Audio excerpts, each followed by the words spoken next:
उनके पैरों में चप्पल नहीं थी, चेहरे पर कोई खास भाव नहीं थे।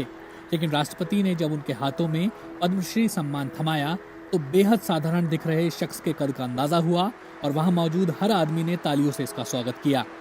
सोमवार को साल 2020 के लिए जिन लोगों को पद्म सम्मान दिए गए उनमें से कईयों की पृष्ठभूमि बेहद मामूली है, लेकिन इनके हौसले और इनका काम इन्हें असाधारण लोगों में खड़ा कर देता है। ऐसे ही लोगों में से एक हैं कर्नाटक के हरेकाला हज्जाबा। निरक्षर होकर भी शिक्षा का महत्व समझने वाले हज्जाबा ने अपनी जमा पूंजी से बेंगलोर के पास अपने गांव में साल 2000 में एक स्कूल खोला था। पद्मश्री मिलने के बाद सोशल मीडिया पर कई लोग इनके बारे में चर्चा करते देखे गए। लोग इनकी बड़ी सोच, कड़ी मेहनत और इनके संघर्ष की दास्तां की खूब तारीफ कर रहे हैं। दक्षिण भारत के गरीब निरक्षर फल बेचने वाले हज्जाबा ने सीमित संसाधनों के साथ जो कर दिखाया वो राज्य सरकारें और कई संगठन अक्सर मिलकर नहीं कर पाते।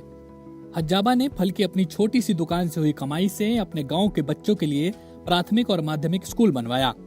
बेंगलुरु से 350 किलोमीटर की दूरी पर स्थित न्यू पाड़पू गांव में साल 2000 तक एक भी स्कूल नहीं था, लेकिन 150 रुपए प्रतिदिन कमाने वाले हज्जाबा ने अपनी जमा पूंजी से गांव में पहला स्कूल बनवाया।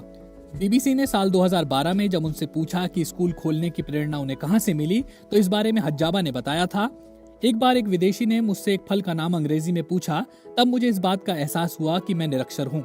मुझे नहीं पता था कि इसका क्या मतलब है। उन्होंने कहा था, तब मुझे ये ख्याल आया कि गांव में एक प्राइमरी स्कूल होना चाहिए ताकि हमारे गांव के बच्चों को कभी इस स्थिति से गुजरना ना पड़े जिससे मैं गुजरा हूँ।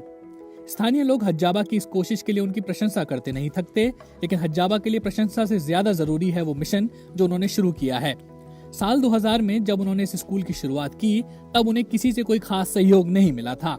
इसके बावजूद उन्होंने एक स्थानीय मस्जिद से सटे मदरसे में ये स्कूल खोला और 28 बच्चों के साथ पढ़ाई लिखाई का काम शुरू करवाया।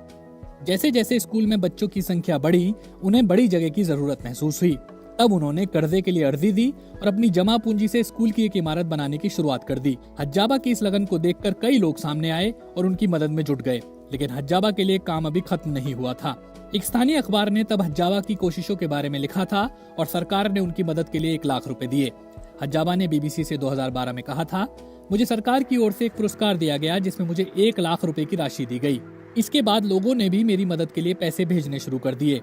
तब से लेकर अब तक हज्जाबा को कई तरह की मदद और पुरस्कार मिल चुके हैं और आम लोग उन्हें समाज का नायक मानते हैं। पद्मश्री सम्मान ने हज्जाबा की लगन और संघर्ष की कहानी को एक बार फिर रेखांकित किया है।